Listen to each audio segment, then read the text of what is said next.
또 오늘 주님의 은혜의 말씀으로 우리의 삶을 어떻게 인도하실지 기대하면서 하나님의 말씀 함께 받도록 하겠습니다.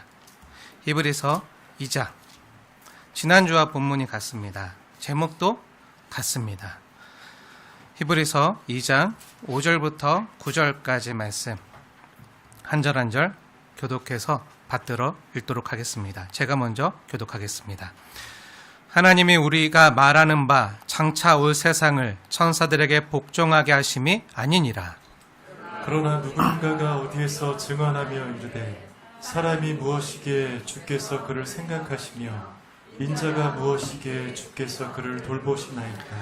그를 잠시 동안 천사보다 못하게 하시며 영광과 존귀로 관을 씌우시며 만물을 그 발 아래 복종하게 하셨느니라 하였으니 만물로 그에게 복종하게 하셨은즉 복종하지 않은 것이 하나도 없어야 하겠으나 지금 우리가 만물이 아직 그에게 복종하고 있는 것을 보지 못하고 함께 읽겠습니다. 오직 우리가 천사들보다 잠시 동안 못하게 하심을 입은 자 곧 죽음의 고난을 받으심으로 말미암아 영광과 존귀로 관을 쓰신 예수를 보니 이를 행하심은 하나님의 은혜로 말미암아 모든 사람을 위하여 죽음을 맛보려 하심이라. 아멘. 네, 잠시 동안 천사보다 못하게 하시며 투. 네, 지난주가 원, 오늘이 투.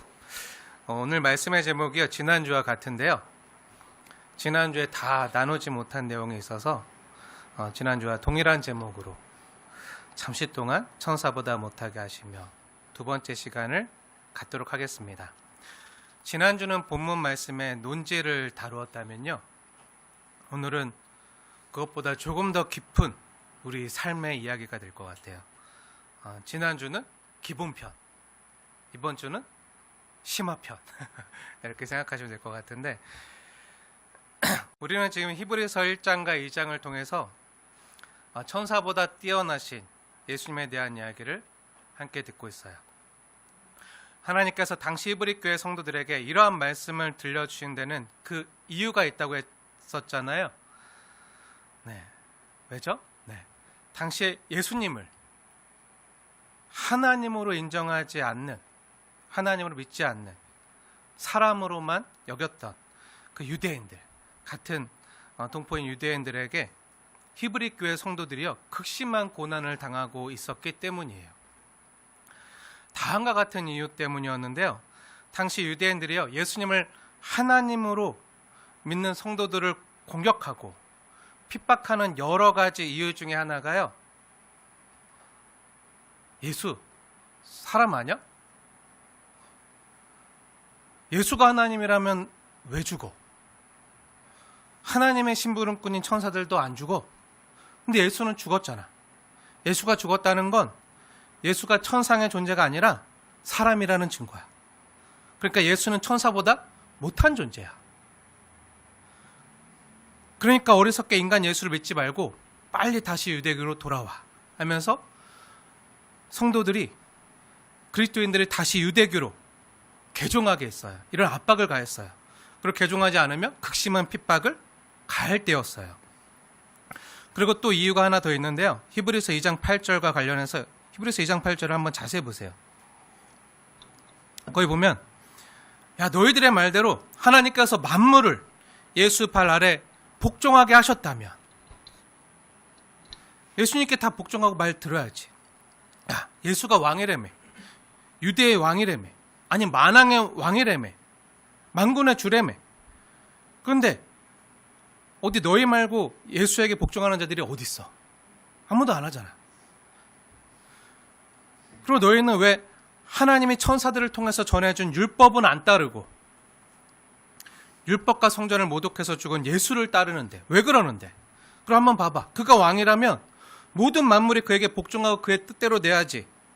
아니잖아. 현실을 봐봐. 안 그러잖아. 예수는 십자가에 못 박혀 죽었고 만물이 아직 그에게 복종하는 것을 우리가 다 보지 못했는데 너희 말대로 그가 왕이라는 게 맞아? 진짜 너희도 그렇게 믿어? 그리고 너희도 예수와 함께 후사가 되었다며, 상속자가 되었다며. 그런데 너희도 한번 봐봐. 너의 현실을 봐봐. 너의 꼬라지를 봐봐. 너도 예수와 함께 하나님의 후사가 되었다면서 그럼 만물이 같이 너에게도 복종해야지. 근데 어디 너 마음대로 되는 거 하나라도 있어? 만물이 너의 뜻대로 복종하는 거 하나라도 있어? 너의 모든 감각들이 그렇다고 말해? 아니잖아.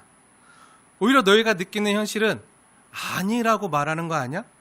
너희 감각도 아니라고 하잖아. 만약 너희 말대로 되는 게 있으면 어디 한번 보여봐. 이렇게 조롱하던, 핍박하던 유대인들의 반론과 압력에 히브리 성도들이요 흔들리고 있었어요. 그런 성도들에게 지금 하나님께서는 이 히브리서 2장 말씀을 통해서, 특히 히브리서 2장을 통해서 구약 성경 본문을 인용해서 그들에게 위로와 격려를 해 주시는 거예요.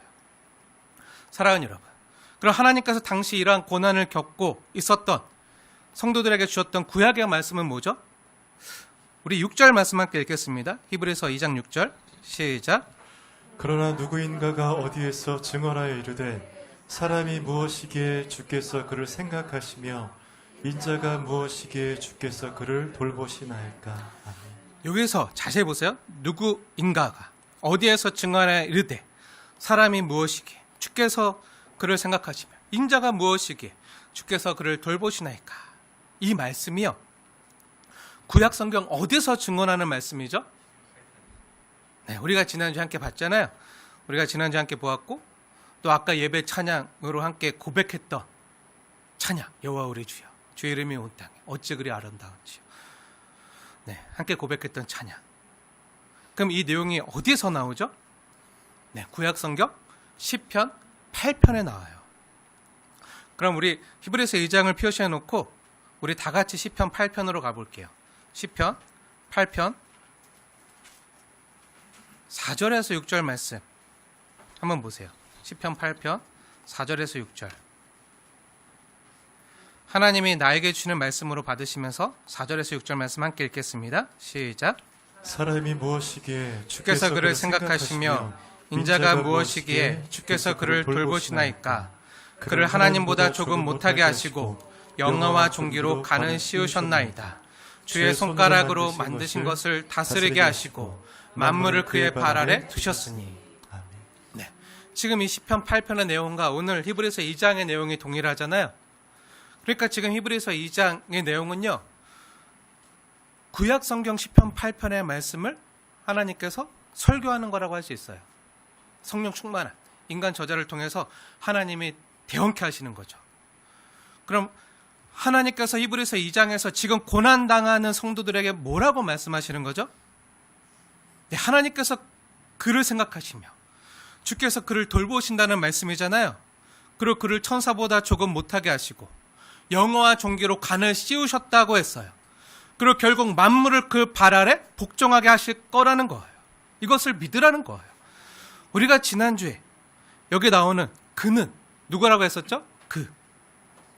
네, 우선은 예수 그리스도를 뜻하는 거고요. 예수님만 뜻하는 건가요? 아니라고 했어요. 예수님뿐만 아니라 예수 그리스도와 함께 한 몸 된, 예수 그리스도와 함께 연합된, 예수와 함께 십자가에 죽고 함께 부활한, 함께 다시 산 예수를 믿는 우리, 그리스도와 함께 주님의 나라의 상속자여 후사된 우리 성도들을 말하는 거라고 했어요. 첫째는 예수님이고 그리고 우리 성도들 함께 말하는 거라고 했어요. 그러니까 예수님이 잠시 동안 천사보다 못한 존재, 십자가에서 죽음을 당하는 존재가 되었지만, 그렇게 하나님이 되게 하셨지만, 근데 하나님이 그거로 끝났나요? 아니잖아요. 하나님께서 그를 죽은 자 가운데 다시 살리시사 예수를 영광과 존귀로 간을 씌우셨잖아요. 그 만물을 그 발 아래 엎드려 복종하게 하신 것처럼 지금 하나님 보좌 우편에 예수님이 다스리고 계시잖아요. 그렇게 하신 것처럼 우리 역시 지금은 이 땅에서 비록 고난과 어려움을 당하지만 결국 예수 안에 있는 우리를 하나님께서 예수를 높이신 것처럼 우리도 영광과 존귀로 간을 씌워주실 것이고, 결국 우리 역시 예수 그리스도와 함께 그 하나님 나라에서 통치하고 다스릴 하나님의 상속자다. 이걸 말하는 내용이라고 했어요. 그러니 어떻게 하라는 거죠? 네, 9절에 나오는 말씀처럼 히브리서 2장 9절 한번 보세요. 2장 9절에 나오는 말씀처럼 믿음으로 주를 바라보라는 거예요. 믿음으로. 현실과 우리가 느끼고 감각하는 모든 것들이 다 아니라고 부인할지라도 그 세상의 그 미혹에 속지 말고 믿음으로 우리를 온전케 하시는 이인 예수를 바라보라는 거예요. 예수를 보라는 거예요. 눈에 보이는 것만 보지 말고 환경만 보지 말고 믿음으로 눈에 보이지 아니하시는 하나님을 보고 십자가에 달리신 예수님을 보고 부활 승천하사 하나님 보좌 우편에서 지금도 우리를 위하여 간구하고 계시고 통치하고 다스리시는 주님을 보라는 거예요. 그리고 주님이 다시 오셔서 주님과 함께 다스릴 우리의 모습을 믿음으로 바라보라는 거예요. 영광과 존귀로 가는 듯 우리의 모습을 보라는 거예요. 그런데 이 말은 다르게 말하면 뭐죠? 다르게 말하면 뭐죠? 한번 히브리서 2장 8절 말씀을 보세요. 네, 이 말씀은요. 다르게 말하면 잔인하게도 8절 하반절의 말씀처럼 지금 당장은 우리가 원하는 대로 안 된다는 거예요. 세상에 우리 말대로 복종하지 않는다는 거예요. 그렇죠? 원래는 그래야 되지만 장차 하나님 나라에서는 될 거예요. 완성된 하나님 나라에서는 그게 이루어져요. 하지만 지금은요. 아니라는 거예요. 히브리서 2장 8절 말씀 한번 자세히 보세요. 우리 다시 한번 8절 말씀 함께 읽겠습니다. 시작. 만물을 그 발 아래 복종하게 하셨느니라 하였으니 만물로 그에게 복종하게 하셨은즉 복종하지 않은 것이 하나도 없어야 하겠으나 지금 우리가 만물이 아직 그에게 복종하고 있는 것을 보지 못하고. 근데 하나님 의도하신 게 있어요. 그렇게 돼야 되지만 그렇게 돼야 되는데 어떻게 되고 있는 거죠? 그에 복종하지 않는 것이 하나도 없어야 하겠으나 그러나 지금 우리가 보는 건 뭐라는 거죠? 지금 우리가 아직은 보지 못한다는 거예요. 그에게 복종하는 것을 겪을 수 없다는 거예요. 이 말씀 뭐죠? 다시 한번 자세히 보세요. 만물이 그에게 복종하는 것이 하나도 없어야 되지만 그러나 지금 우리가 느끼는 현실은 어떻다는 거죠? 우리를 도와주지 않아요. 지금 우리가 만물이 아직 그에게 복종하고 있는 것을 보지 못하고 예수 안에 있는 우리에게도 호의롭지 못하고 협조적이지 못하는 걸 우리가 이 땅에서 경험하게 될 거라는 거예요. 그리고 주 안에 있는 우리에게도 복종하지 않고 있는 게 사실이고요. 팩트라는 거예요. 삶의 현실이요. 도와주지 않아요. 내 마음대로 되는 게 없어요. 계획한 게 있는데 계획한 대로 안 돼요. 내 몸도요. 내 마음대로 안 돼요. 내 의지도요. 내 마음대로 안 돼요. 로마서 7장에 있는 말씀처럼 내가 원하는 것은 하나님의 법을 즐거워하며 선을 행하는 것이지만 도리어 우리가 행하는 것은 뭐죠? 도리어 내가 원치 않는 바 죄를 행하는 걸 봐요. 내가 사랑하는 남편이나 아내도요. 내 마음대로 안 돼요. 어쩜 그렇게 내 마음을 몰라주는지 몰라요. 그래서 남편을 흔히 하는 말로 남의 편. 그래서 내 마음대로 안 돼요. 그럼 자녀들은 내 마음대로 됐나요? 더 안 되죠. 자녀들도 내 마음대로 안 돼요. 내 마음대로 안 돼요. 내 부모님도 내 마음을 너무 몰라줘요. 세상 어느 것도요. 내 마음대로 되는 게 하나 없고요. 내 뜻대로 되는 게 하나 없어요. 분명히 하나님께서요. 성경 말씀을 통해서 우리를 구원받은 상속자로 예수님과 함께 하나님의 상속자요. 후사가 되게 하셨고 그래서 장차 오는 세상에서 만물을 예수와 또 예수님과 한 몸 된 우리 발 아래 꿇게 하시겠다고 복종케 하시겠다고 약속해 주셨는데 내 삶의 현실을 보면요. 아닌 것 같아요. 안 그렇게 느껴져요. 히브리서 2장 5절의 말씀처럼 하나님께서 장차 올 세상을요. 천사들에게는 허락하지 아니하셨다고 하나님 말씀하셨어요. 그럼 이건 누구에게 허락하셨다는 거죠? 오직 예수님과 또 예수님과 한 몸 된 우리 성도에게만 허락된 거라고 했어요. 선사들에게 허락하지 않았어. 이건 너를 위해 준비한 거야.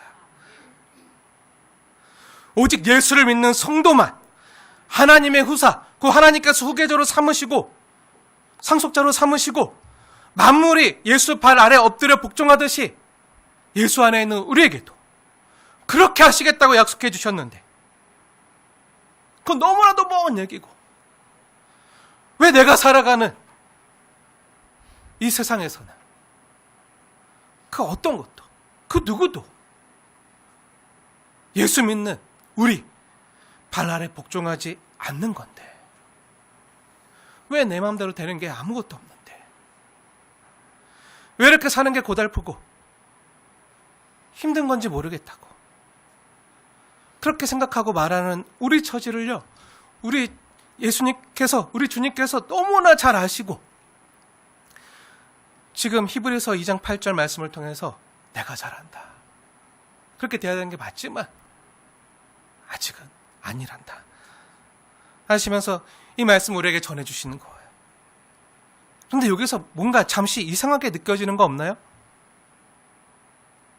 히브리서 2장 8절과 히브리서 2장 8절의 시편 8편의 말씀을 인용해서 말씀하시는 거잖아요. 근데 히브리서 2장과 시편 8편 말씀을 다시 한번 자세히 비교해서 보세요. 지금 히브리서 2장은요 시편 8편의 말씀을 구약 성경 말씀을 인용해서 우리에게 위로와 격려를 주시는 하나님의 말씀인데 그런데 시편 8편의 분위기와 느낌과 히브리서 2장의 배경과 느낌이요 뭔가 언밸런스하고 어색하다고 느끼지 않으신가요? 저만 그렇게 느꼈나요? 아까 우리가 예배 찬양 때 여호와 우리 주여 주의 이름이 온 땅에 어찌 그리 아름다운지요 시편 8편 찬양했잖아요. 주의 손가락으로 주신 주의 하늘과 주가 베풀어 주신 달과 별 어찌 그리 아름다운지 하면서 막 주님을 찬양했잖아요. 근데 히브리서 2장의 내용은요 같은 본문을 얘기하지만 그런 느낌이 아니잖아요. 히브리서 2장의 이미지는요 고난과 아픔의 현실을 그리고 있어요. 뭔가 고달픈 이미지예요. 근데 시편 8편의 이미지는 뭐죠? 밝아요. 아까도 우리가 함께 찬양했지만 시편 8편 말씀 한번 다시 자세히 보세요. 뭔가 세상이 아름답다는 거잖아요. 세상을 보니까 너무 아름다워. 주님 만드신 하늘도 아름답고 햇살도 따사롭고 밤하늘의 별들도 너무 아름답고 이렇던 주님 내가 뭐라고 하나님 나를 이토록 귀히 여기시고 나를 이렇게 선대하시고 이렇게 나를 돌보시고 영화와 종교로 칼을 씌우시나이까 그렇게 하나님의 사랑을 풍성히 느끼고 경험하면서 누가 나를 사랑하는 걸 느끼면요 또 내가 누군가를 사랑하면 온 세상이 다 내 편 같잖아요. 그리고 아름다워 보이잖아요. 사랑하면요 아무리 어둠 가운데서도요 세상이 빛나요. 아름다워 보여요. 그런 아름다움 그런 이미지인데 그 시편 8편은 그렇게 뭔가 아름다움을 경험하면서 뭔가 기쁨과 환희와 감격에 차서 주님께 말할 수 없는 탄성으로 찬양을 하는 그런 이미지잖아요. 근데 지금 히브리서 2장에서 말하는 그 시편 8편의 내용은요 뭔가 이 땅에서 고난을 당하고 역경을 당하고 고달픔과 어두운 현실 가운데 있는 우리의 모습 뭔가 언밸런스하다고 느껴지지 않으신가요? 시편 8편은 기쁨의 찬송, 히브리서 2장은 뭔가 애가 같은 구슬픈 이미지잖아요. 근데 이게요 잘못된 게 아니에요. 하나님이 이렇게 말씀하신 거예요. 하나님께서 지금 잘못 이야기하시는 게 아니라 잘못 적용하시는 게 아니라 이게 맞다고요. 그럼 왜 그렇게 말씀하시는지 궁금하시다면 지금부터 잘 들어주세요. 사랑하는 여러분, 우리는요, 뭔가 내가 엄청난 호의와 사랑을 잊고 감격할 때, 아니 제가 뭐라고 저에게 이렇게 분에 넘치는 대접을 해주신단 말입니까? 아니 제가 뭐라고 이렇게 저를 사랑해 주세요. 제가 뭐라고, 제가 뭔데. 너무 큰 은혜를 입었을 때 그렇게 고백하잖아요. 시편 8편의 기자처럼 그렇게 고백할 때가 있어요. 아니 제가 뭐라고 저를 이렇게까지 잘해주시나요? 하고 고백할 때 있어요. 한번 그 뉘앙스를 한번 생각하면서 지금부터 하는 내용을 잘 구별해 보세요.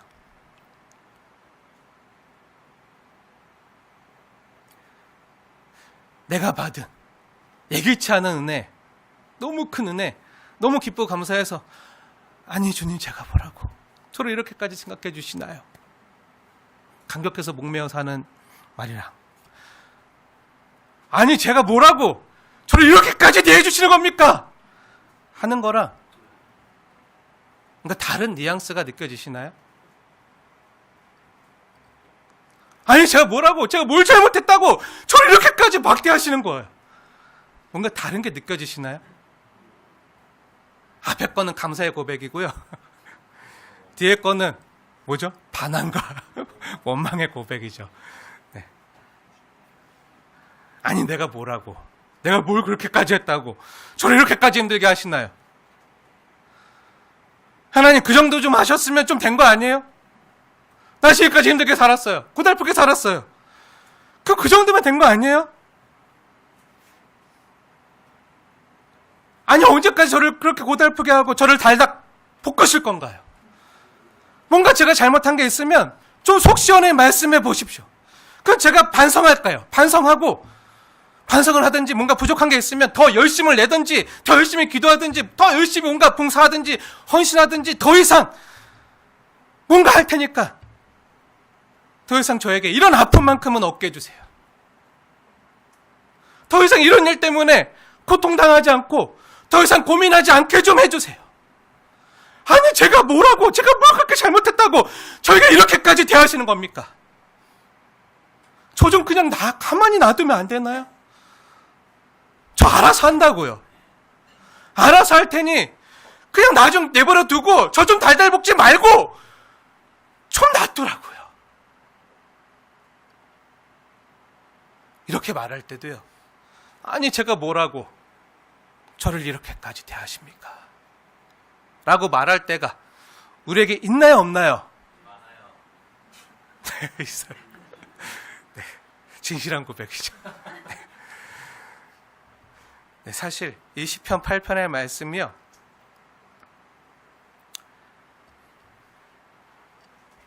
오늘 히브리서 2장 본문과 맥락 안에서 지금 다시금 들려지고 있는데요, 이 시편 8편의 말씀의 내용이요, 다른 성경에서 같은 내용이지만 다른 뉘앙스로 쓰여진 적이 있어요. 어딘지 아십니까? 구약 성경 욥기 7장 말씀. 정말 그러한가 우리 시편 앞에 있어요. 시편 바로 앞에 있는 성경 욥기 7장으로 가보겠습니다. 욥기 7장. 욥기 7장 17절에서 20절 말씀. 우리 찾아서 볼게요. 한번 자세히 보세요. 욥기 7장 17절 말씀 자세히 보세요. 뭐라고 써있죠? 네, 사람이 무엇이기에, 사람이 무엇이간데 주께서 저를 크게 만드시고 그에게 이토록 마음을 쓰시는 겁니까? 이게 좋은 의미인지 아시겠죠? 근데 그 뒤에 나오는 내용은요, 우리의 기대와 달라요. 아, 주님 제가 뭐라고 저를 이렇게 크게 대해 주시고 저에게 이렇게 마음을 쓰시는 겁니까? 근데 그 뒤에 나오는 내용이요, 우리가 기대한 것과 완전 다르다고요. 한번 자세히 보세요. 시편 8편의 내용과 동일한 말씀이에요. 그리고 히브리서 2장의 내용과도 동일해요. 근데 그 뉘앙스가 달라요. 한번 자세히 보십시오. 제가 읽겠습니다. 17절. 사람이 무엇이기에 주께서 그를 크게 만드사 그에게 마음을 두시고 아침마다 권징하시며 순간마다 단련하시나이까. 주께서 내게서 눈을 돌이키지 아니하시며 내가 침을 삼킬 동안도 나를 놓지 아니하시기를 어느 때까지 하시리이까. 사람을 감찰하시는 이여, 내가 범죄하였던들 주께 무슨 해가 되오리까. 어찌하여 나를 당신의 관역으로 삼으셔서 내게 무거운 짐이 되게 하셨나이까. 이런 말을 쏟아내고 있는 거예요. 무슨 말이죠? 지금 어떤 상황에서 이런 고백을 하는 거죠? 근데 그 위에 15절 말씀을 보세요. 15절 말씀. 내 마음이 뼈를 깎는 고통을 겪으니 차라리 죽는 게 낫겠다. 이런 말이잖아요. 그 밑에 16절 말씀 계속 보세요. 지금 이런 고통을 겪느니 더 이상 살기 싫어요. 살아도 사는 게 아닌 것 같아요. 인생 헛사는 것 같아요. 그러니 좀 나 좀 내버려 두세요. 나 좀 놓아두세요. 이런 말이잖아요. 그리고 17절부터 자세히 보세요. 이 말씀의 의미는 이런 거예요. 17절 말씀을요, 있는 그대로 제가 다시 전해드릴게요. 원래 뉘앙스대로. 주님, 아니 내가 뭐라고 저에게 그렇게 마음을 쓰신단 말입니까? 쓰지 마세요. 좀 내버려 두세요. 왜 그냥 좀 놔두시지? 아침마다 찾아오시고 아침마다 너무 힘들어요. 눈뜨기가 너무 힘들어요. 변한 게 없어요. 고달파요. 그렇게 나를 매 순간마다 단련하신단 말입니까? 내가 침을 삼킬 동안도 나를 내버려 두지 않으시길 어느 때까지 하시렵니까? 침 삼키는 것도 힘들어요. 숨쉬기도 힘들어요. 주님, 내가 주님께 뭔가 범죄한 게 있거든 알려주세요. 그럼 해결라도 할게요. 그럼 만약 잘못한 게 있다는들 그게 그렇게도 주님께 무슨 해라도 되나요? 도대체 내가 무엇을 그렇게 잘못했다고 나를 당신의 관역으로 삼아서 내게 이토록 무거운 짐을 주신단 말입니까? 저 사는 게 정말 고달프거든요. 정말 힘들거든요. 그러니 좀 내버려 두세요. 제가 뭐라고 이토록 대하시나요? 더 이상은요 못해요. 주님이 하라고 해도요 저 힘들어서 못해요. 주님이 더 가라고 해도요 저 못 가요. 이제 주님이 저 찾아도요 저 못 찾으실 거예요. 저요 이제 흙에 누웠다 생각하시고요, 죽었다 생각하시고요, 저 없는 줄 아세요. 그렇게 말하는 거예요. 이게 욥기 7장의 상황이에요. 마지막 절까지 내용이 그 내용이에요. 지금 그렇게 말하는 거예요. 지금 하나님께 이러한 간구를 하는 성도의 고통을 아시나요? 이 고통스러운 마음을 아시나요? 정말 이건요 침을 삼키는 것도요 힘들 정도의 아픔과 고통을 느껴본 분이 아니라면 몰라요. 숨 쉬는 것도 침을 삼키는 것도 고통스럽다고 느껴보신 분만 조금이나마 욥의 마음을 아실 거예요. 근데 욥이 누구죠? 욥이 누구죠? 앞으로 넘겨서 욥기 1장 1절을 보세요. 욥기가 어떻게 시작되죠? 하나님이요 욥에 대해서 엄청난 칭찬을 하시면서 욥은 이런 사람이야 하면서 자랑하듯이 욥기가 시작되잖아요. 욥기 1장 1절 보면 욥은 사람이 온전하고 정직하여 하나님을 경외하여 악에서 떠난 자라고. 그렇게 하나님도 인정하시잖아요. 내 욥 같은 사람 못 봤어. 그렇게 욥을 자랑하세요. 근데 그런 욥에게요 엄청난 고난이 닥쳐요. 그 고난의 내용은 다 아시죠? 왜죠? 사탄이 욥을 시험해서 그런 거잖아요. 하나님이 시험한 게 아니에요. 사탄이 시험한 거예요. 그럼 왜 하나님께서 사탄이 욥을 시험하도록 허용하신 거죠? 왜 그러신 거죠? 안 그러셨으면 좋았을 텐데 왜 그렇게 하신 거죠? 궁금하신 분들은요 앞으로 넘겨서 욥기 1장 8절을 보세요. 욥기 1장 8절. 하나님이 사탄에게 뭐라고 말씀하시죠? 우리 1장 8절 말씀 함께 읽겠습니다. 8절 시작. 여호와께서 사탄에게 이르시되 내가 내 종 욥을 주의하여 보았느냐? 그와 같이 온전하고 정직하여 하나님을 경외하며 악에서 떠난 자는 세상에 없느니라. 아멘. 네. 하나님이 뭐 하는 거죠? 자랑하고 있어요. 하나님의 창조의 멸류가 아닌 욥을 자랑하면서, 야, 사탄아, 너 욥 봤냐? 내가 만든 욥 봤냐? 자세히 봤냐? 야, 욥 같은 애 내가 못 봤다. 그처럼 온전하고 정직하고 나를 경외하면서 악에서 떠난 자는 내가 못 봤다. 내가 이렇게 욥을 자랑하고 내가 욥을 이렇게 칭찬한다. 이렇게 사탄에게 욥을 자랑하시면서 말씀하시는 거잖아요. 욥과 같은 자 나 못 봤다. 얼마나 대단하냐? 내 자랑이다. 내 자녀다. 이렇게 말씀하시는 거예요. 그러자 사탄이 뭐라고 말하죠? 네, 그러자 사탄이 여호와 하나님께 이렇게 말해요. 에이 하나님, 그건요 하나님이 욥에게 잘해주셔서 그런 거죠. 욥이 저렇게 하나님을 경외하고 하나님께 예배도 잘 드리고 하는 건요, 하나님이 욥에게 복 주시고 잘 대해주셔서 그런 거죠. 조금 고달프게 해보세요. 안 그럴걸요? 달라질걸요? 라고 말해요. 그래서 욥이 사탄으로부터 시험을 받아요. 정말 그런가 보자. 내 말이 맞나 너 말이 맞나 보자 하면서 잠시 동안 고난을 허용해요. 그러고 나서 욥은요, 잘못한 게 전혀 없지만 하나님이 인정하신 것처럼 온전하고 정직하고 여호와를 경외하는 사람이었지만 뭘 당한다고요? 고난을 당해요. 아픔을 당해요. 사랑하는 여러분, 이 말씀이 증거해 주는 게 뭐죠? 네, 물론 우리 중에는요, 욥과 같이 온전하고 의로운 자는 없겠지만요, 하나님이 욥을 통해서 말씀하시고자 하는 바가 뭐죠?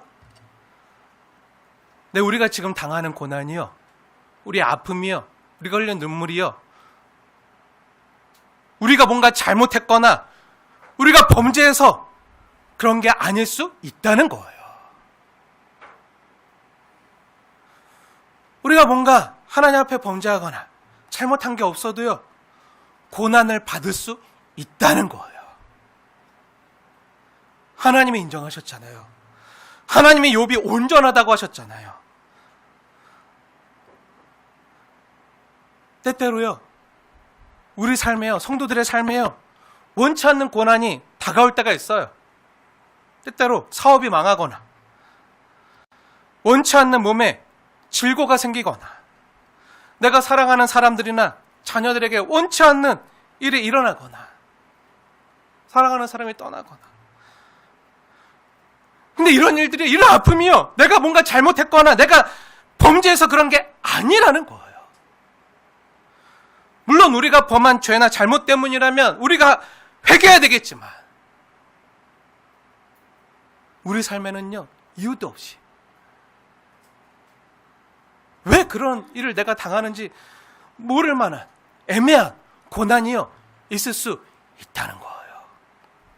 우리가 범죄하지 않아도요, 우리가 욥과 같이 온전히 살려고 애쓰고 말씀대로 살려고 애쓰고 해도요, 이해할 수 없는 고난이요, 찾아올 수 있다는 거예요. 그 고난을 겪는 게 우리가 뭔가 하나님 앞에 죄를 져서 범죄했기 때문에 당하는 잘못이나 책임이 아니라는 거예요. 사실 이런 일들은요, 우리 성도들 삶에 허구한 날 일어나는 일들이에요. 우리가 뭐 그렇게 잘못한 게 있습니까? 예수님을 잘 믿고 말씀대로 살려고 애쓰고 어려움 중에도 교회 잘 나오고 헌금도 하고 봉사도 하고 헌신도 하는데 왜 하나님은 우리를 도와주시지 않고 달달 볶으시는 걸까요? 그 후라이팬도 다 빵꾸 났을 것 같아. 너무 볶아서. 그럴 때 우리 역시요, 욥이 욥기 7장에서 하나님께 부르짖었던 것처럼, 아니 하나님, 제가 뭐라고? 제가 누구간데? 아니 제가 뭐라고 저를 이렇게까지 대하는 겁니까? 하고 말하지 않을까요? 사랑하는 여러분, 하나님께서 욥의 인생을 통해서 말씀하시고자 하는 바는요, 바로 이런 거예요. 잘 들으십시오. 너가 뭐라고 너를 이렇게까지 대하냐고? 너는 내 자랑이야. 내가 말했잖아. 너 내 자녀야. 내가 말했잖아. 이렇게 말씀하시는 거예요. 내가 이렇게까지 대하는 거는 너가 내 자녀고, 내 자랑스러운 내 상속자고, 내 후사이기 때문이야. 내 후계자야. 그러니 내 자녀답게 훈련시키는 중이야. 영광과 존귀로 관을 쓸 존재로 단장하는 중이야. 왕관을 쓰려거든 영광의 무게를 견뎌야 돼. 지금 후계자 교육 중이야. 이렇게 말씀하시는 거예요. 내가 창조한 이 세계, 내가 너에게 다스리라고 맡겼는데 그걸 다스릴 만한 존재로 지금 교육하는 중이야. 이걸 하려는 거예요. 이걸 하려는 거예요. 근데 우리는 아나요? 모르죠. 몰라요. 그 주님의 뜻 헤아릴 수가 없어요. 그 깊은 거 다 알 수도 없어요. 그래서 우리는 항상 어떻게 하죠? 이렇게 힘들게 사는 것보다 하나님 차라리 죽는 게 낫겠어요. 내 생명을 걷어가세요. 로덴 나무 밑에서 그렇게 하나님께 간구했던 그 엘리야처럼 말할 때 많잖아요.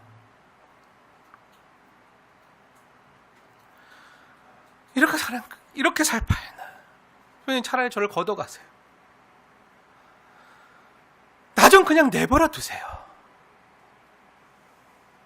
이렇게 우리가 하나님께 말한다면요, 하나님 뭐라고 말씀하실까요? 아까 욥기 1장 8절 말씀을 비춰봤을 때 하나님 이미 선포했잖아요. 세상에 우리가 멈춰달라고 해서 하나님이 거기서 멈춰선다면요, 우리를 내버려 둔다면요, 너를 창조하고 너를 자랑한 나의 체면이 뭐겠느냐. 내가 너를 이렇게 사랑했는데, 내가 너를 위해서 이 세상을 만들었는데, 너를 창조한 태초부터 영원까지 이거 다 너에게 주려고 너를 태초전부터 택하고 불렀는데, 근데 내가 멈출 수 있겠느냐. 너는 내 기쁨이고 너는 내 자랑인데, 너가 거기서 힘들다고 너가 주저앉도록, 낙심하도록, 절망하도록 내버려 둘 수가 없다. 너는 내 후사다. 내가 만든 내 나라의 상속자고, 상속자는 그 뭐죠? 후계자라는 말이잖아요. 너가 내 후계자다. 그래서 내가 너를 위해 내 아들 예수까지 보내어 자가에 죽게 있고 성령을 보내어 너와 함께하게 하지 않았느냐. 천사들이 내 후사가 아니라 바로 너가 내 후사다. 나는 그 후계자 된 자리를 천사들에게 허락한 적이 없다. 너에게 허락했다. 바로 내가 아름답게 창조하고 지은 바로 너가, 내가 아름답게 창조하고 내 숨결을 불어넣은 바로 너가 내 후사고 내 후계자다. 아까 그런 내용으로 특송했잖아요. 하나님께서는요, 저 여러분을요 그렇게 예수님 안에서 그렇게 여기시고 귀하게 보신다는 거예요.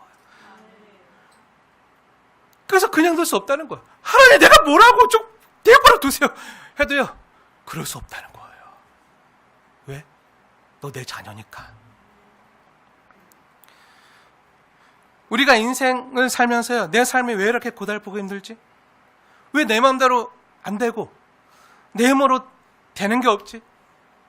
내 인생은 도대체 뭐고, 나는 무엇을 위해 살고, 나는 도대체 누구지? 나는 왜 여기 있지? 이럴 때요, 하나님께서 우리에게 이렇게 대답해 주시는 거예요. 너는 내 자녀다. 내 자랑이고 내 기쁨이다. 지금 비록 힘든 자리에 있는 거 알지만, 너 마음대로 안 돼서 답답한 거 알지만, 눈물 나는 거 알지만, 세상에 다 나를 돕지 않는 것 같고, 다 내 앞길을 가로막고 있는 것 같지만, 내가 너와 함께 했다. 내가 너의 길이 되어주겠다. 내가 너의 기쁨이 되고 싶다. 너가 내 기쁨이고 내 자랑인 것처럼 내가 너의 기쁨이고 너의 자랑이 되고 싶다. 이렇게 말씀하시는 거예요.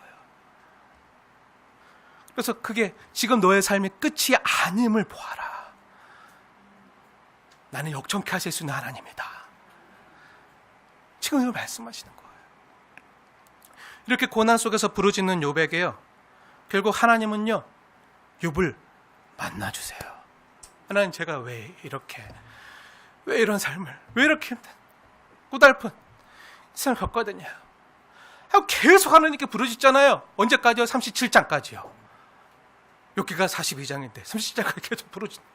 하나님은 답이 없으신 것 같고, 내 주변에 있는 내 친구들과 동료들은 다 네가 잘못해서 그래, 네가 뭔가 하나님한테 잘못한 게 죄졌으니까 하나님 그걸 벌하시는 거지 하는데요, 난 정말 하나님 말씀대로 살려고 애썼는데, 근데 왜 세상은 날 도와주지 않지? 왜 하나님 나를 도와주지 않는 것 같이 느껴지지?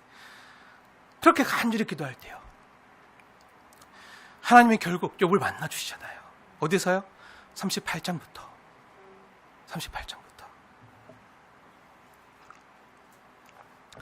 그리고 하나님이 욥을 만나주시고 욥에게 말씀하시는 내용이요, 38장부터 마지막 장 42장까지 나오는데요, 어떤 내용들이 나오죠? 한번 자세히 보세요. 38장부터 쭉 보세요. 먼저 창조에 대한 얘기가 나와요. 창조. 내가 창조주 하나님이다. 내가 세상을 만들 때 너가 어디 있었느냐, 내가 어떤 마음으로 만들었는지 아느냐, 내가 이 모든 것들을 어떻게 계획하고 논리 어떻게 디자인했는지 아느냐, 그걸 너가 내 마음을 아느냐. 그런 내용이 38장부터 마지막 장까지 쭉 나오는데요, 그래서 많은 분들은요, 하나님과 욥의 대화가요, 야, 너는 틀렸고 내가 맞아. 내가 하나님이고 내가 창조주인데 너가 뭐라고 나한테 따지고 너가 나한테 불만이야. 왜 이렇게 말하느냐? 네 잘못을 네가 알렸다. 그래서 회개해라. 이렇게 말씀하시고 욥이 잘못했다고 생각하는 분들이 많아요. 아니에요. 하나님 그런 말씀 안 하세요. 욥을 인정해 주세요. 너가 맞고 너가 잘못하고 너가 죄졌다고 말하는 너의 친구들은 틀렸다. 넌 내 앞에서 온전했다. 힘들고 어렵지만 그 고통 중에서도 날 찾았다. 날 의지했다. 내게 부르짖었다. 늘 항상 나를. 그래서 많은 분들이요, 하나님은 맞고 욥은 틀렸다, 이런 식으로 이 내용을 끌고 가는데요, 사실은 그런 내용보다 더 깊은 내용이요, 바로 욥기에 나타나는 복음이에요. 복음. 성경 전체가 복음인데요, 그럼 38장부터 어떤 내용이 복음으로 나타나죠? 우리는요, 성경을 읽으면서 누가 맞고 누가 틀렸냐 이런 걸 따지는 게 아니라 하나님의 마음을 읽어야 돼요.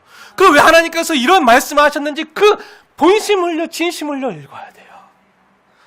하나님이 욥기 38장부터 욥에게 누누이 말씀하시는 거는요, 그 태초 전부터 있었던 창조의 이야기부터 가지고 오시는 건요, 궁금하신 분들은 그 내용 한번 쭉 보세요. 이런 내용이에요. 내가 이 온 세상을 창조했다. 그리고 너는 나와 함께 이 세상을 다스려야 하는 내 상속자다. 그렇기 때문에 너는 나의 후사요, 내가 만든 창조 세계를 나와 함께 다스릴 후계자니, 지금 하나님의 자녀다운 후계자다운 실력과 능력과 경건에 이르러야 된다. 지금 후계자 수업하는 거다. 이 말이에요. 욥이 항복하는 거예요. 다시 말하면, 욥아, 내 사랑하는 욥아, 내가 이거 다 너 위해 만들었어. 너와 함께 누리려고.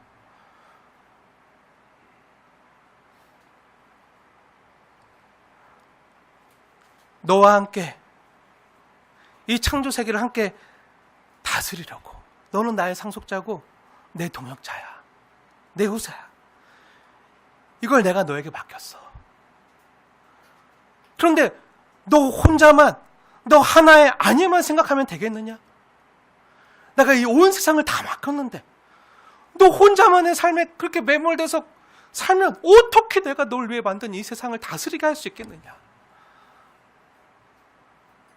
넌 내 동역자인데 내가 너의 인생만 맡긴 게 아니라 온 세상을 다스리러 맡겼다고. 그런데 너 하나의 아니만, 너 하나의 일신상의 보이만 생각하면 어찌 되겠느냐? 이걸 내가 너에게 맡겼어. 내가 너에게 장차 하나님 나라의 12고울을 맡길 텐데 이걸 함께 나와 다스려갈 실력과 수준을 갖춰야 하지 않겠느냐? 그러니 너 혼자만의 세상에 갇혀있지 말고, 너 혼자만 하는 그런 좁은 세계에 갇혀있지 말고, 혼자만의 생각에 갇혀있지 말고 내가 만든 이 창조 세계로 한 발자국 발을 내디뎌라. 이런 말씀을 주시는 거예요. 그 내용이 38장부터의 이야기라고요. 그만큼 하나님이 우리를 기대하시고요. 우리를 믿어주시고요. 또 자녀가 잘 성장하기를 바라면서, 잘 자라기를 기대하면서, 기뻐하면서, 격려하시고, 독려하시고, 그렇게 만들어주시는, 또 그러한 자녀를 사랑하시는 아버지의 마음이죠. 세상은 자꾸 우리를 속여요. 사탄은요, 야, 제가 하나님이 복 주시고 잘해주시니까 지금 잘 섬기는 거지, 조금 힘들게 하고 고난을 주면, 조금만 인생이 고달파지면 제 하나님 떠날걸요? 야, 너가 지금 하는 일이 안 되고 사업이 망하고 몸이 아프고 자녀들이 속썩이고 뜻대로 안 되는 거 보니까 하나님이 너 안 사랑하시나 봐. 막 이렇게 우리를 속여요. 아니라는 거예요. 사단의 속임에 속지 말라는 거예요. 막 세상이 우리를 막 그렇게 속이고 사단이 속여도 하나님 뭐라고 하시죠? 욥기 1장 8절에서 말한 것처럼 봐라, 이렇게 힘들어도 온전하고 정직하고 나를 경외하는 사랑하는 자다. 누가 말씀하셨죠? 하나님의 말씀하셨어요. 하나님의 말씀이에요. 하나님의 선포예요. 하나님의 말씀에 신실하세요. 그러면 하나님 말씀하신 걸 변개하실까요? 바꾸실까요? 우리가 때때로 하나님 말씀대로 못 사는 걸 보고 아, 내가 잘못 생각했다, 내가 틀렸다, 내가 그렇게 세상 앞에서 인정하시고 사탄 앞에서 야, 내가 잘못 봤다, 내가 속았다, 쟤한테 속았다, 야, 네 사탄, 네 말이 맞다, 이렇게 사탄한테 수그리고 가실까요? 절대 아니죠. 우리 어미로우시고 위대하시고 광대하신 하나님께서는 하나님 먼저 인정하셨어요. 그 선포하셨어요. 그리고 태초 전부터 우리의 삶을 아세요. 우리 영혼의 모습까지 아세요. 그럼 하나님 우리를 그렇게 안 만들어 가실까요? 근데 만들어 가셔야, 근데 그렇게 돼야 되는데 지금 우리의 모습이 어떻죠? 우리의 모습이 어떻죠? 그렇게 못 살잖아요. 어떻게 보면 세상의 문제가 아니라 우리의 믿음의 수준이에요. 우리 하나님의 자녀답게 살지 못하는 우리의 삶의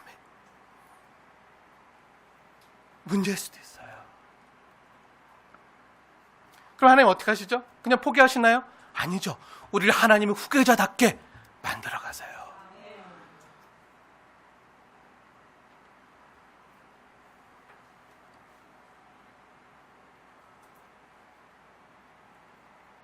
(1장 8절의) 말씀처럼 우리가 아까 함께 확인하고 본 것처럼 하나님은요, 세상 앞에서 힘주어서 말씀하시는 거예요. 야, 내가 쟤만큼 온전하고 나를 경외하고 사랑하는 자를 못 받느니라. 이미 선포하셨어요. 그래서 자신이 선포한 그것을요, 어떻게 하시죠? 자기 이름을 위하여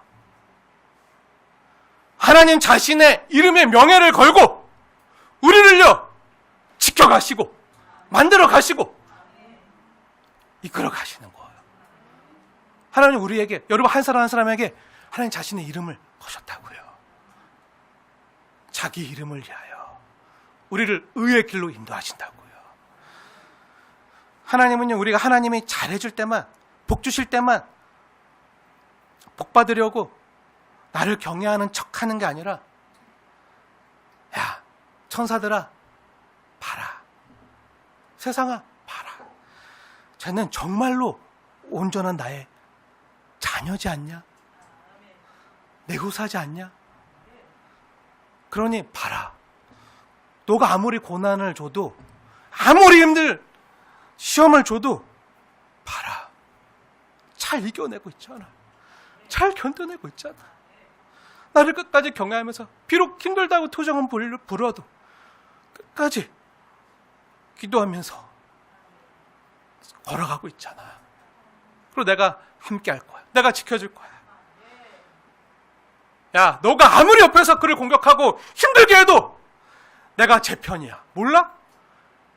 내가 만든 이 세상은 너를 위해서, 천사들을 위해서 만든 게 아니라 내 후계자, 내 후사 제게 주려고 만든 거야. 그러니까 한번 봐봐. 너 말이 맞느냐? 내 말이 맞나 봐봐. 그래서 하나님께서는요, 자기 이름을 위하여, 명예를 위해서 지금도 하나님의 열심으로 우리 안에서 일해 가시는 거예요. 하나님은요, 말씀에 신실하세요. 그래서 우리를 그냥 낙심하도록, 절망하도록 내버려 두지 않고요, 고난을 뚫고 역경을 이기고 하나님과 함께 세상을 통치하고 다스릴 자로, 하나님의 후사로 우리를 만들어 가시는 거예요. 지금은 물론 그런 모습이 아니죠. 세상도 우리 삶에 복종하고 다스리는 것 같지 않고, 우리 역시도 하나님 말씀에 복종하고 다스리지 않는 모습 같기 때문에, 어떻게 보면 그런 수준이 될 때까지, 그런 믿음을 보일 때까지 만들어 가시는 과정이에요. 이게 그냥 되지 않아요. 하나님이 우리 안에서 내주하시면서 일하시는 하나님의 은혜로만 돼요. 사랑하는 여러분, 만약 여러분이요, 그러한 고난의 과정 가운데 지금 내가 놓여져 있다고 느끼신다면요, 하나님이 여러분을 박대하시거나 저버려서가 아니라 오히려 나를 지금 하나님의 후사로 만들어 가시는 중이구나, 나를 이렇게 기이 대하시는구나, 나에게 이런 기대를 갖고 계시는구나, 이렇게 믿으셔도 돼요. 그리고 예전보다 조금 더 자라난 나를 느낀다면요, 그래도 우리가 믿음이 조금은 자랐잖아요. 예전보다 조금은 자라난 나를 느낀다면, 아, 나의 나 된 것이 모두 주의 은혜구나 라고 믿으십시오. 근데 내가 잘나서 그렇게 한 게 아니에요. 우리는 다 욕과 같았어요. 욕과 같았어요, 사실. 욕처럼 어떻게 했죠? 하나님께 따져 물어요. 조금만 아파도 힘들어도 고달파도, 하나님 좀 제발 나 좀 내버려 달라고요. 아니 내가 뭐라고, 내가 누구간데 나를 이렇게까지 대하시냐고. 그렇게 물었던 것밖에 없어요. 그렇게 투정 부렸던 것밖에 없어요. 하지만 하나님 욥을 버리셨나요? 아니요. 욥을 버리지 아니하시고 끝까지 욥을 지키시고, 고난 중에도 주님께 나와 기도하며 주님을 경외하며 주님을 바라보도록 함께 하셨고 돌보셨고, 욥을요 욥되게 만들어 가셨어요. 나를 나되게 만들어 가시는 분이요 하나님이세요. 혹시라도 여러분 중에요, 아, 하나님 나 같은데 뭐라고, 내가 무슨 가치가 있다고, 내가 무슨 가치가 있기에 저를 이렇게 못살게 구십니까? 아니 나까지 거 나 하나 뭐 잘못한다고 해서 하나님께 무슨 누가 됩니까? 그냥 좀 절 좀 내버려 두십시오. 절 좀 그냥 잊어주세요 하고 욥처럼 혹시 생각했던 분이 계시다면요, 오늘 이 아침에 말씀하신 하나님의 음성을 들으십시오. 욥도 이 음성 앞에 꼬꾸라졌고요, 우리도 이 음성 앞에 순종해야 될 줄로 믿습니다. 그렇게 못한다. 너가 나에게 어떤 존재인데, 너는 나에게 너무나도 귀하다. 너는 너무나도 소중한 존재다. 너가 실패하는 꼴은 너를 창조한 내가 못 본다. 너가 내 자랑이고 너가 내 기쁨이다. 그러니 너를 세상 끝날까지 포기하지 않을 거고 너를 놓지 않겠다. 내가 너를 사랑한다. 죽기까지 사랑한다. 너를 내 기쁨의 자리에 함께 하겠다. 나는 이것을 천상의 존재들인 천사들에게도 허락하지 않았다. 그들은 내가 만든 창조 세계를 함께 다스릴 구원받은 상속자들인 너희를 섬기라고 만든 존재일 뿐이다. 나는 이 귀한 자리를 천사들에게 주지 않았다. 내가 죽기까지 사랑한 바로 너에게 허락한 자리다. 은혜의 자리다. 이것을 위하여 내가 먼저 내 사랑하는 아들 예수를 너에게 보내어노라. 그가 십자가에서 고난을 받았지만 내가 그를 영광과 존귀로 가는 씌운 것처럼 너도 예수 안에서 그렇게 영광과 존귀로 간을 씌우겠노라. 그것을 믿음으로 바라보라. 잠시 이 땅에서 고난 때문에 아플 수 있고 눈물 날 수 있지만 그 고난 때문에 꺾이지 마라. 욥이 이긴 것처럼 예수가 이긴 것처럼 너도 끝까지 이기리라. 내가 이기게 하겠다. 너가 이기는 게 아니라 내가 이기게 하겠다. 내가 끝날까지 너와 함께 하겠다. 이렇게 말씀하시는 거예요. 우리가 어떻게 해서 이곳까지 왔나요? 주님 붙들어 주시는 은혜죠. 늘 하나님 앞에 땡깡 부리고 투정 부리는 난데, 믿음이 없어 보이는 난데 어떻게 이곳까지 왔나요? 주님의 은혜죠. 붙들어 주시는 은혜예요. 이렇게 늘 하나님 앞에 푸념하고 원망하고 하나님 도대체 제가 뭐라고 나한테 왜 이러시는 거예요? 하고 울고 마는 우리지만요, 우리 하나님은요, 너는 내 우사야.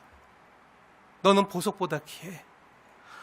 너가 울며 토라지며 땡깡 쓸 때에도 내가 너를 사랑하고 너와 끝날까지 너와 함께 할 거야.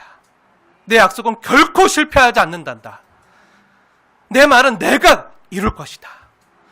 그러니 너는 고난에 지지 말고 이 고난을 통과해서, 십자가를 통과해서 나의 후사답게 함께 다스리자. 이렇게 말씀하시는 거예요. 사랑하는 여러분, 오늘 이 주님의 말씀을 믿으십시오. 그리고 고난에 지지 마시고 현실에 지지 마시고 믿음의 눈으로 주를 바라보십시오. 그리고 아프면 눈물 나면 욥처럼 하나님 앞에 투정 부리세요. 땡깡 부리세요. 하나님 붙드세요. 놓지 않으세요. 어떻게 해도. 그리고 십자가에 달리신 주를 바라보십시오. 그 주님의 눈에서 우리를 끝까지 바라보시는 그 마음을 느끼십시오. 그 주님의 은혜를 힘입어서 다시금 우리의 어그러진 믿음의 무릎을 이렇게 세우시고 주님이 나를 함께 다스릴 후사로 실력과 믿음이 자라나십시오. 고난 중에도요, 믿음의 주여, 우리를 온전케 하시는 이 예수님을 끝까지 경외하는 두려움 없는 믿음의 소유자가 되시는 저와 여러분 되시길 주님의 이름으로 축원을 드립니다.